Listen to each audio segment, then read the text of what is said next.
Do you love K-pop or K-dramas? What's behind their global success? The high production value, the talent, or something else? But have you ever heard of K-democracy? On June 4, 2025, South Korea elected Lee Jae-myung as its 21st president. This came just a few months after the previous president declared martial law and was impeached.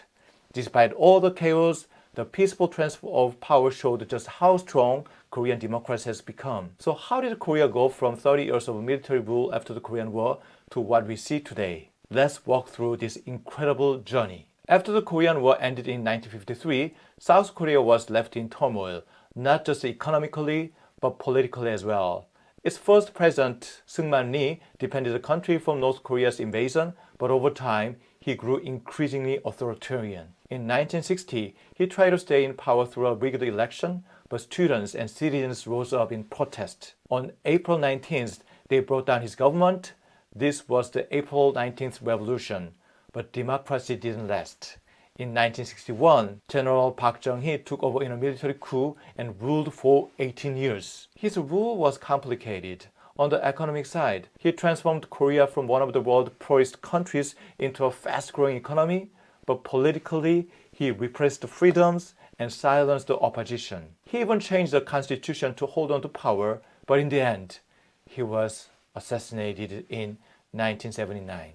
After Park's death, there was a short period called the Seoul Spring when the democratic movement started to grow, but it was crushed when Chun Do-hwan, another military officer, staged a coup again in 1979. Then in May 1980, people in Gwangju rose up demanding democracy, and Chun's military brutally suppressed them. Many civilians were killed. This became the May 18th Gwangju democratization movement, a national tragedy that fueled Korea's fight for the democracy for the years to come. Even though Chun ruled with an iron fist, people kept protesting. Students and citizens never gave up. In 1987, a student died during police torture. That tragedy sparked a nationwide protest, the June Democracy Movement. Millions marched in the street, and the pressure forced Chun to back down.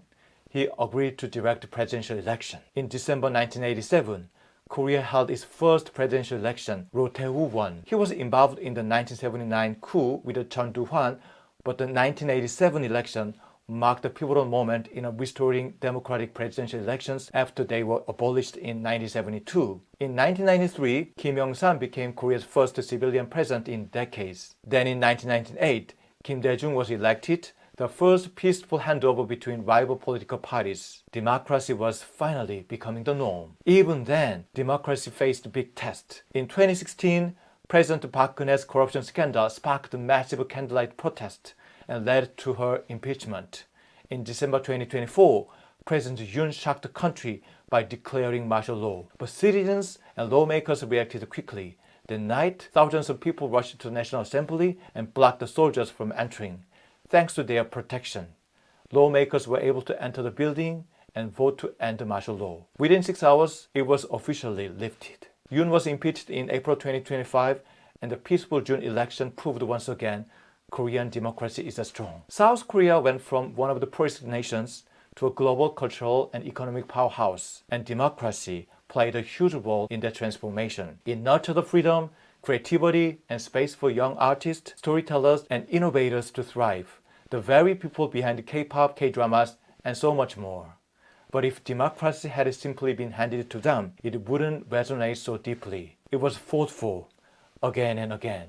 From the students who protested the rigged election in the 1960s to citizens who blocked the soldiers in 2024 to stop martial law. And the same spirit, the hope and determination to build a better life and society is what fuels K-culture today. Today, the world knows South Korea for its music and dramas. But behind all of that, there's something deeper, a spirit called K-democracy. And that might just be Korea's most powerful inspiration of all.